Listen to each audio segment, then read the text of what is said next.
What do you do when your father's legacy starts slipping through your fingers and no one around you notices?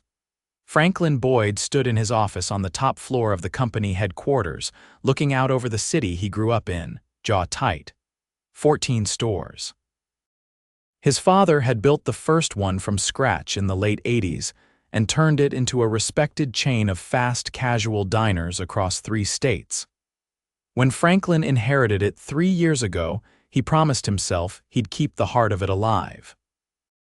But now complaints were up, turnover was high, and customer survey scores from one location, in particular the Westbrook store, had dropped to the bottom of the chain. He'd asked the district manager about it last week. "It's just a rough patch," they'd said. "New hires aren't sticking." "We're working on it." But Franklin had heard that before, too many times, so he decided to see for himself. He changed his appearance, capped his salt and pepper hair under a beanie, trimmed his beard tight, and wore loose-fitting work clothes. He even gave himself a fake name, Rick. No one at the Westbrook location had ever met him. Corporate rarely visited stores in person, and his father had passed long before most of the current staff were hired.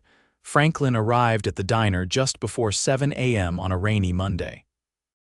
The manager, a tall, fast-talking guy named Lance, was already halfway through barking orders at the opening crew. "You the new guy?" Lance asked, barely glancing at him. "Yeah, Rick," Franklin said. "Starting today." Lance didn't shake his hand. "Stick with Travis, he'll show you the ropes." "Don't get in the way." Franklin nodded and followed Travis, a lanky line cook in his late 20s who mumbled more than he spoke. They moved through the kitchen, prepping ingredients and wiping down surfaces. The place was understaffed. 3 workers called out that morning, Travis said, which wasn't unusual. "People get sick a lot here?" Franklin asked, sliding a tray of eggs into the cooler. Travis snorted. "Nah, they just don't want to deal with this place." "New hires quit in like 2 weeks. Franklin didn't say much, just watched. Listened. By noon, the kitchen was slammed. Orders were piling up, Lance was yelling, and Franklin was doing his best not to fall behind. That's when he noticed the kid. He couldn't have been more than 19. Slim, nervous, wearing a crooked visor and fumbling with a tray of dirty dishes. Every time he passed the line, one of the older workers, Jake, Franklin remembered his name, would mutter something under his breath. "Hey, princess, you gonna break another plate today? Bet you cried last night washing aprons." The kid didn't respond, just kept his head down and worked. Franklin leaned toward Travis. "What's his name?" "Wyatt. Just started last week. He's different." "Different how?" Travis shrugged. "Quiet, jumpy, kinda awkward. Think he's on the spectrum or something. Jake and them mess with him a lot." Franklin narrowed his eyes. "And management just lets that happen." Travis looked away. "We've all complained. Lance says Wyatt needs to toughen up." Franklin's stomach turned. He kept watching. Later, when Wyatt accidentally dropped a fork tray, Jake clapped loudly. "Way to go, champ. Maybe next time try using your hands." Wyatt's face flushed deep red. He knelt to pick up the silverware, trembling. Franklin stepped forward on instinct but held back. Not yet. He needed to see more, needed to be sure. Later that evening, while mopping the back hallway, Franklin found Wyatt sitting alone behind the walk-in freezer, head resting on his knees. His hands were shaking. "You all right?" Franklin asked gently. Wyatt startled, wiping his eyes. "Why, yeah. Just tired." Franklin crouched beside him. "You handled yourself well today. That wasn't easy." Wyatt gave a weak smile. "Thanks, I'm trying. I really like working here. I don't know why they hate me." "They don't hate you," Franklin said, jaw tight. "Some people just like to push others down to feel taller." Wyatt looked up. "You really think that?" "I know it." Franklin stood, but his mind was already made up. He couldn't just keep watching. Not anymore. That night, he checked into a cheap motel near the store, sat on the edge of the bed, pulled out his notebook, and wrote down every name, every incident, every failure in leadership he saw that day. And he circled one in bold at the top of the page. Lance, tomorrow, things were going to change. Franklin arrived just after sunrise, his back sore from the motel cot and his mind sharp. He stepped through the back door of the Westbrook diner and was hit by the sharp tang of fryer oil and cleaning chemicals. The prep crew was already busy, but the energy was flat like a team just trying to survive the day instead of take pride in it. Travis handed him a hairnet without a word. Franklin took it, nodded, and got to work. For the first hour, no one said much. Orders trickled in slowly, and Lance hadn't arrived yet. It didn't take long for Franklin to notice the same patterns as the day before. Wyatt kept mostly to himself, always volunteering for the tougher tasks, always careful not to make noise. Jake and another line cook, Marco, made a point of letting him take the worst shifts scrubbing the hood vents, refilling the broken ice machine, hauling trash in the rain. Franklin didn't intervene. Not yet. He needed a complete picture before he acted, and today, he had a plan. By mid-morning, Lance came in through the front, sunglasses on despite the overcast skies. He didn't greet anyone. "Where's Wyatt?" he asked while checking his phone. "In the back," Marco said. "He's been there since 6. Lance didn't respond, just turned and walked straight to the back. Franklin followed a few feet behind, close enough to hear but not close enough to be seen. "Hey," Lance said sharply. "You mop this hallway?" Wyatt, holding a bucket, turned. Yes, I just finished." Lance dragged a boot through the puddle near the employee lockers. "Then why's it still slick?" Wyatt hesitated. "I think the floor." "Don't think," Lance cut him off. "Clean it again, and if I catch you hiding behind the freezer again, I'll write you up. This isn't daycare." Wyatt nodded quickly and lowered his eyes. Franklin backed away before either of them saw him. He clenched his jaw. He'd heard enough. An hour later, Franklin slipped out during a lull in orders and called his assistant from the alley behind the building. "Can you check something for me?" he asked. "I need the employee file of a Lance Holloway. Store manager, Westbrook location. Look for write-ups. Any HR complaints." There was a pause on the other end. 3 formal complaints filed in the last year, she said. 2 about hostile behavior, 1 about retaliation after a shift schedule change. But all were closed, no disciplinary action. Why? Because I'm watching him create complaint number 4 right now.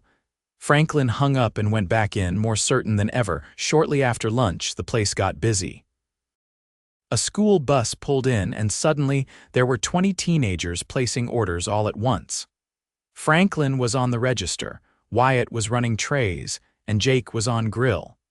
Marco disappeared into the walk-in and stayed there long enough for them to fall behind.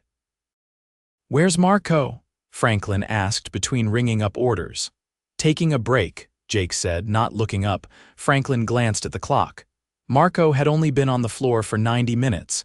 A tray slipped near the pickup counter. Wyatt scrambled to catch it, but a few fries scattered across the tile. Jake laughed. "Guess gravity doesn't like you either. Pick it up," Lance said from across the kitchen without even looking. "We're not paying you to perform." Wyatt dropped to his knees, cheeks red. Franklin stepped from behind the counter. "I've got it," he said, crouching to help. Wyatt tried to wave him off. "No, it's okay, it's not," Franklin said quietly, "but it will be." After the rush, Franklin asked Travis to cover for him while he stepped outside. He needed space to think. He leaned against the back wall of the building, watching steam rise from the kitchen vents, and thought about what his father would have done. Not this. He would have walked in, raised hell, and fired Lance on the spot. But Franklin wanted the staff to see the whole truth first, to know that someone was paying attention, and that the change wasn't temporary. When he stepped back inside, Wyatt was finishing a tray of dishes. His hands were red from hot water. "You got a second?" Franklin asked. Wyatt nodded, drying his hands. They stepped into the hallway near the loading dock. It was quiet there, aside from the soft hum of the walk-in freezer.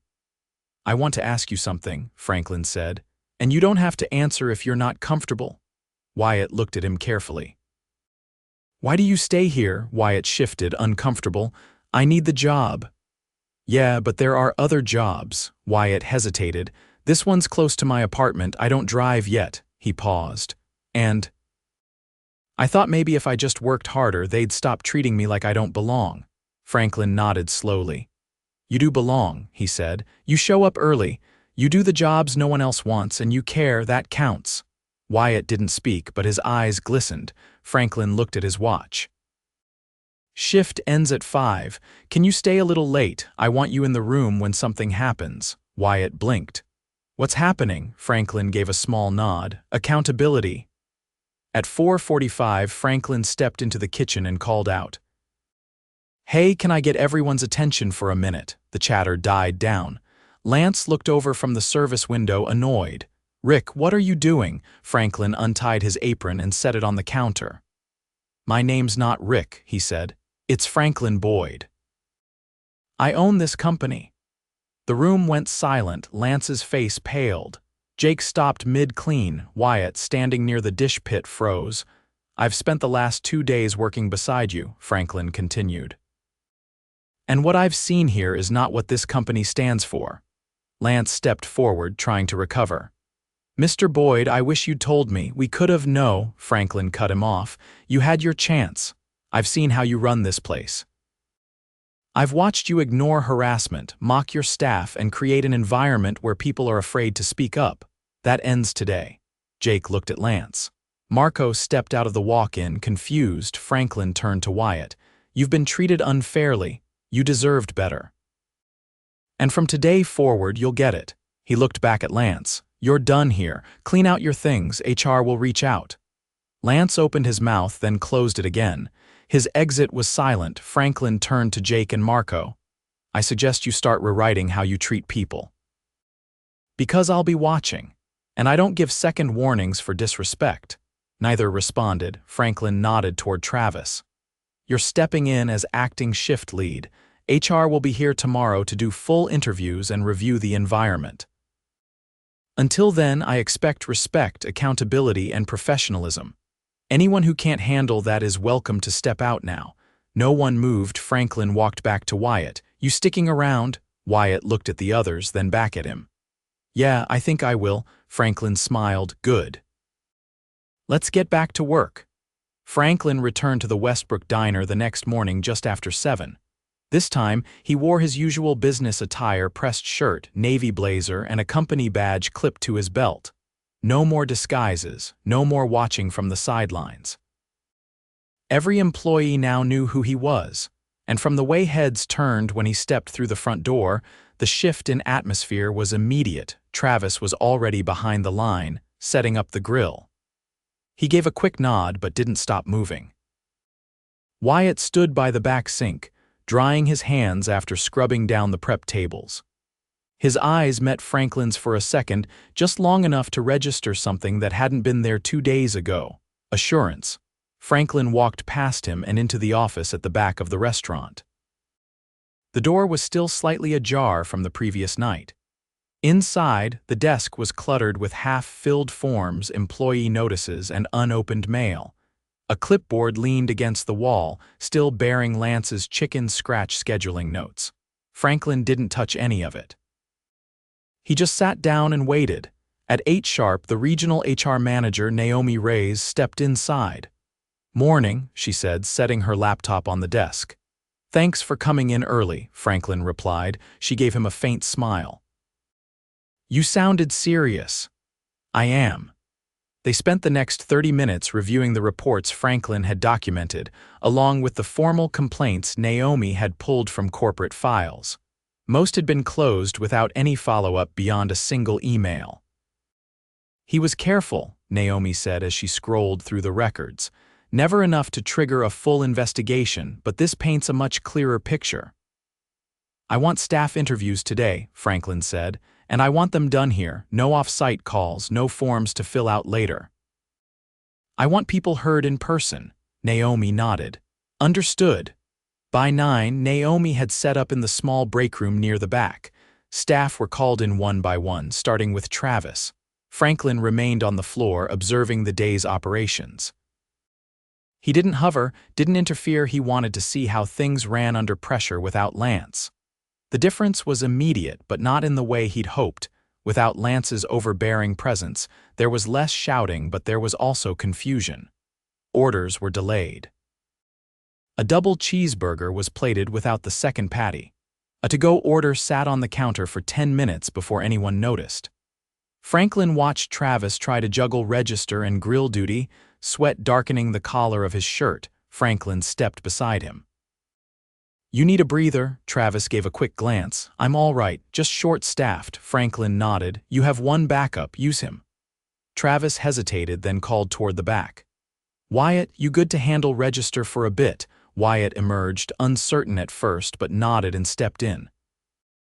The first few transactions were slow. He had to double-check the touchscreen interface, but he didn't make mistakes.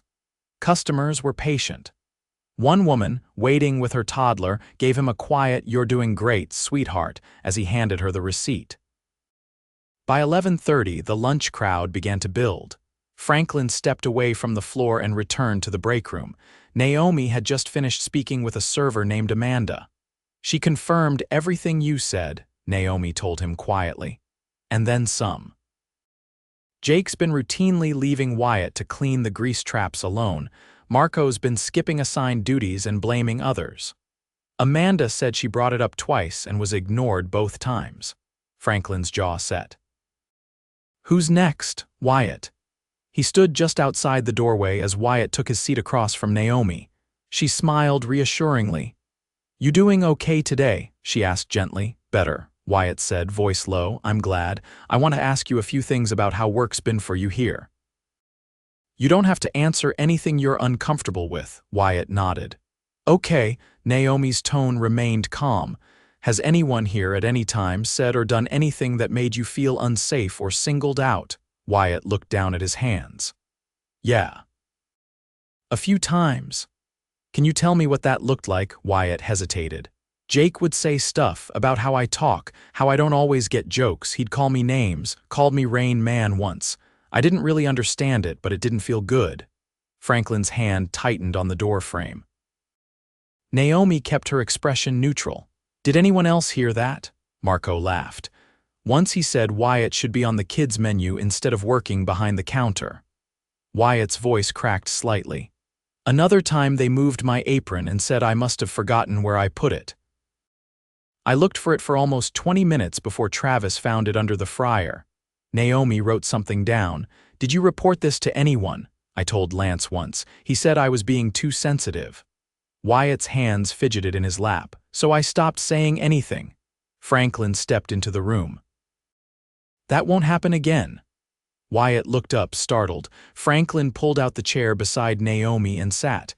"I want to be clear with you," Franklin said.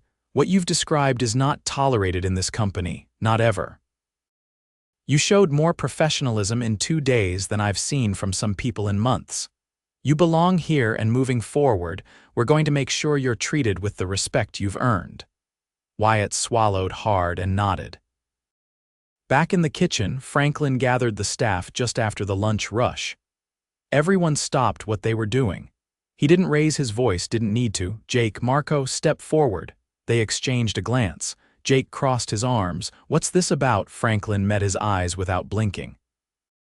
"You know exactly what it's about," Jake scoffed. "If this is about that kid, we were just messing around. It's not serious."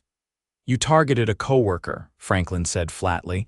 "You insulted him, isolated him, and made this job harder for him every day he showed up. That's not a joke. That's misconduct." Marco looked like he wanted to disappear. Jake took a step back. "You can't just fire people over hearsay." Franklin nodded. "You're right, but I'm not. I'm acting on multiple first-hand accounts, including your own conduct from the past 2 days." "You're both done here." Jake's face flushed. "You're out of your mind." "No," Franklin said. "I'm holding people accountable. Hand in your aprons. Naomi will provide your exit documentation."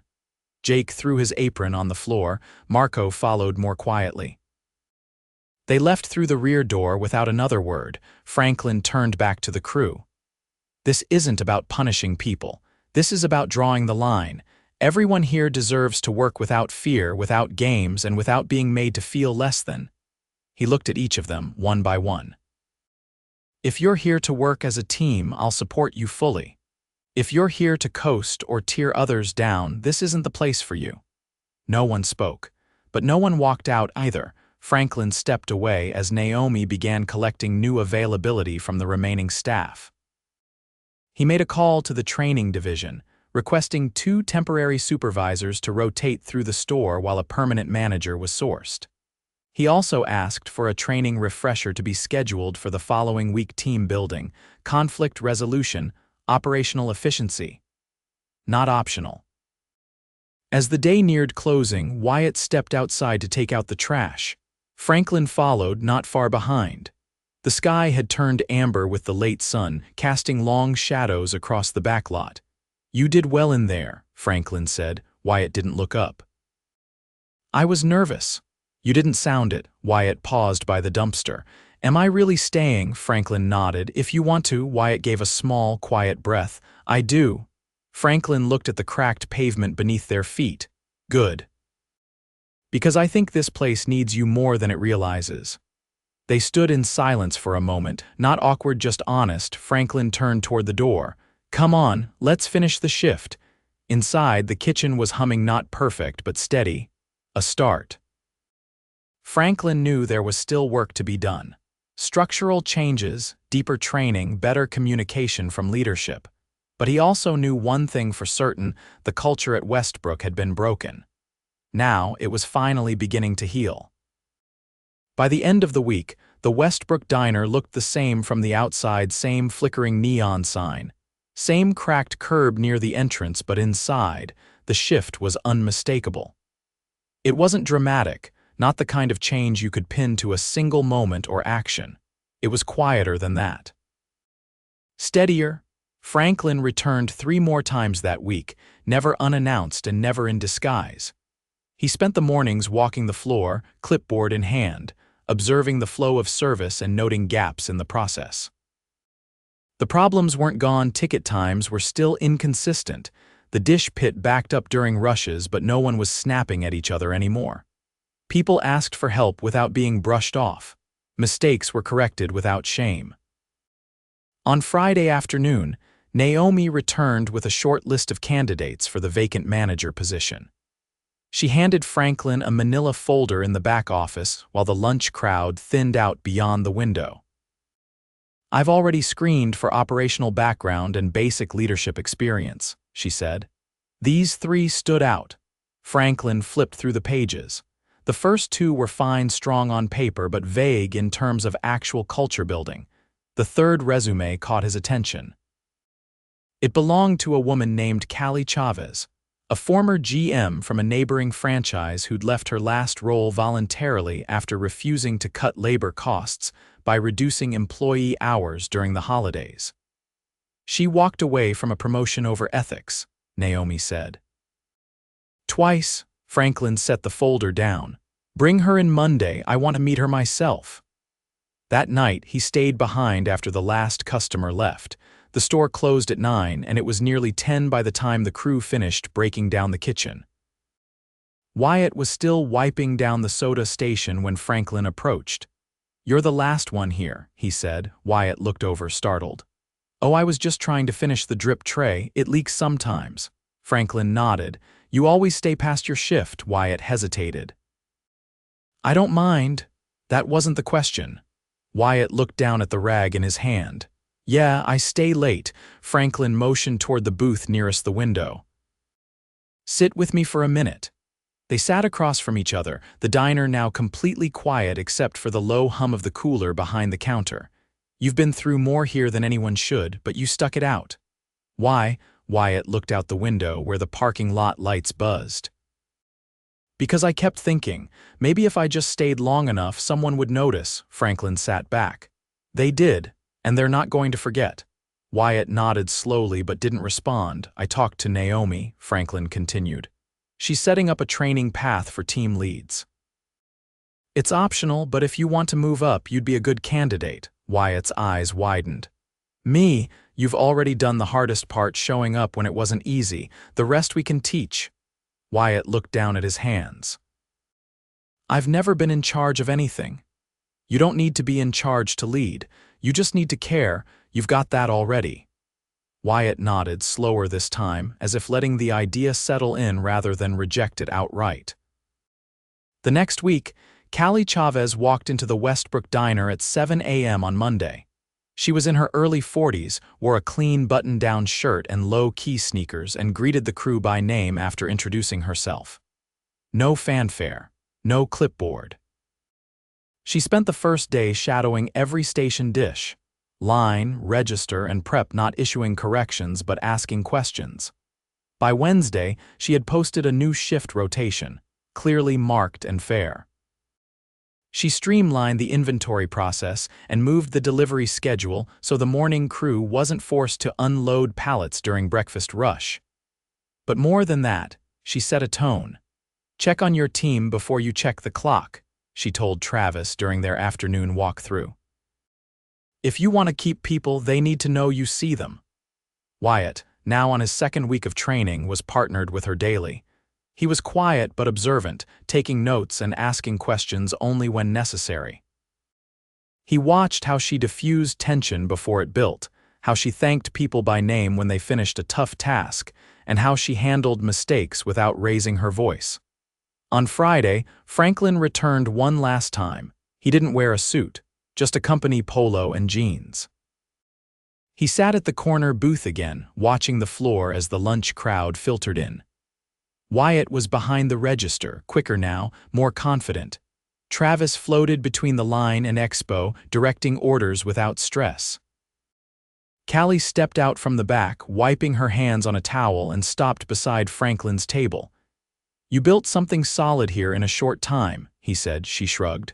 "I didn't build it. I just cleared space for it to grow." Franklin nodded. Callie leaned her hip against the booth. "Wyatt's got a good eye, picks up on things most people miss. I'm pushing him to take on an inventory shift next week." He hesitated, "but I think he'll take it." "He will," Franklin said. "He just doesn't know it yet." Callie smiled faintly. "He's earned it." Franklin stood, stretched his legs. "I won't be back for a while," he said. "Not because I don't care, but because I trust what's here now." Callie nodded. "We'll keep it straight." Franklin walked to the counter and waited until Wyatt finished with the current customer. "You remember what you told me?" "About staying until someone noticed?" Wyatt looked up, a little unsure. "Well, they noticed," Franklin said. "But don't wait on that again. If something's wrong, speak. Nobody grows in silence."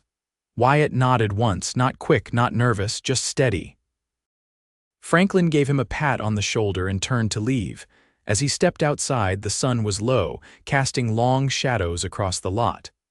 The neon sign buzzed softly behind him. Same old diner, but it felt different now. He got into his car, rolled the window down for a moment, and watched the door swing open as two more customers stepped inside. The company hadn't just dodged a crisis.